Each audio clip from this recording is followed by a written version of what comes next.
আপনারা যারা video editor রয়েছেন বা যারা কন্টেন্ট ক্রিয়েটর রয়েছেন, ভিডিও তৈরি করার সময় বা যখন আপনারা কথা বলেন, তখন কথার সাথে, সাথে বাহিরের বিভিন্ন নয়েজ এসে শো করে। যাদের মূলত অনেক দামি মাইক্রোফোন আছে এবং যারা দামি মাইক্রোফোন ইউজ করে থাকেন, এক্ষেত্রে তাদের কিন্তু বেশি একটা নয়েজ শো করে না। তবে যারা আমার মতো রয়েছে, যারা কম দামের মাইক্রোফোন ইউজ করে থাকে, সেক্ষেত্রে কিন্তু বাহিরের অনেক নয়েজ এসে শো করতে পারে। বর্তমানে আপনারা যদি আমার কথাগুলো ভালো করে শুনেন, এখানে কিন্তু তেমন কোনো নয়েজ শো করছে না। তবে যদি আপনি আমার অরিজিনাল সাউন্ড শুনেন, তাহলে কিন্তু বুঝতে পারবেন যে আমার এখানে বর্তমানে ফ্যান চলছে এবং বাহিরে আরো কিছু নয়েজ আমার কথায় শো করছে। তবে আপনারা কিন্তু এখন শুনতে পাচ্ছেন না। এটিকে আমি একটি অ্যাপসের সাহায্যে রিমুভ করে ফেলেছি। আপনারাও কিভাবে রিমুভ করবেন চলুন দেখে নেই। রিমুভ করা ইজিলি সহজ। জাস্ট আপনি প্রথমে অ্যাপসটি ওপেন করবেন। অ্যাপসটি ওপেন করার আগে অবশ্যই আপনার নেট কানেকশন অন রাখবেন। তা না হলে কিন্তু অ্যাপসটি কাজ করবে না। অ্যাপসটি ওপেন করার পর এখানে ইম্পোর্ট ক্লিপসে ক্লিক করুন। এরপর আপনারা অডিও নাকি ভিডিওর নয়েজ দূর করবেন সেটি এখান থেকে সিলেক্ট করুন। এরপর আপনার ফাইল ম্যানেজার থেকে ভিডিও ক্লিপটি নিন বা অডিওটি নিন। নেয়ার পর এখানে ইম্পোর্টিং হতে কিছুটা সময় লাগবে। আপনার ফাইলটি কতটুকু সেটির উপর কিন্তু নির্ভর করবে এই সময়টি। যদি আপনার ফাইল বড় হয়ে থাকে তাহলে বেশি সময় নিবে, ছোট হয়ে থাকলে কম সময় নিবে। এরপর স্টার্ট অ্যানালাইসিসে ক্লিক করুন। দেন এক্সট্রাক্টিং অডিও, এখানে আপনাকে অপেক্ষা করতে হবে। এখানে আপনারা ভিতরের সার্কেলটিতে খেয়াল করলে দেখতে পারবেন এখানে লোডিং হচ্ছে এবং যখন কমপ্লিটলি হবে তখন আকাশী কালার ধারণ করবে এবং এরকম দেখতে পারবেন এডিট নয়েজ রেশিও।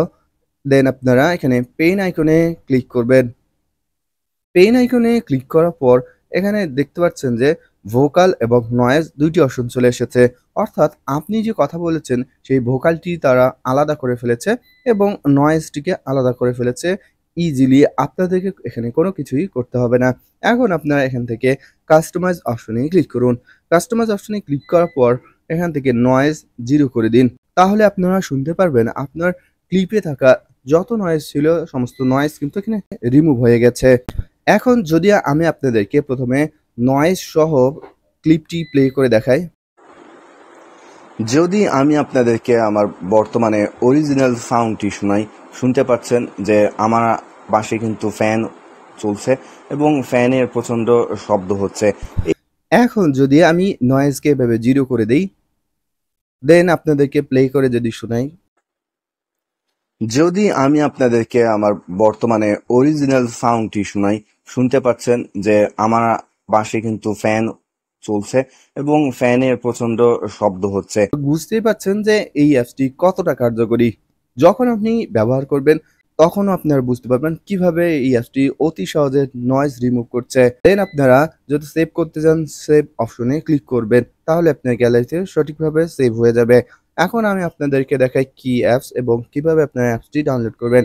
অ্যাপসটি পাওয়ার জন্য আপনারা গুগল প্লে স্টোরে চলে যাবেন না, কেননা গুগল প্লে স্টোরে এই অ্যাপসটি নেই। এটি পাওয়ার জন্য আপনারা আমার ভিডিও ডিসক্রিপশনে দেওয়া লিঙ্কে ক্লিক করবেন, অথবা ডিসক্রিপশনে দেওয়া লিঙ্কে ক্লিক করার পরেও না পান সেক্ষেত্রে আমাকে কমেন্ট করবেন, আমি আপনাদেরকে রিপ্লাইয়ের মাধ্যমে লিঙ্কটি দিয়ে দিব। দর্শক, আশা করি আপনারা এই অ্যাপসটি ব্যবহার করে অনেক ভালো ফলাফল পাবেন। তবে আপনাদেরকে একটি বিষয় জানিয়ে রাখি, অ্যাপসটি যখন আপনারা ডাউনলোড করবেন দেন যখন ইনস্টল করতে চাইবেন তখন দেখাবে হার্মফুল, অর্থাৎ এই অ্যাপসটি ডাউনলোড করে আপনার সেটের জন্য হার্মফুল নামে একটি নোটিফিকেশন দেখাবে। সেক্ষেত্রে আপনারা ঘাবড়াবেন না, কেননা গুগল প্লে স্টোর ব্যতীত অন্য যে কোনো স্থান থেকে অ্যাপস ডাউনলোড করতে গেলে এই নোটিফিকেশনটি দেখাতে পারে।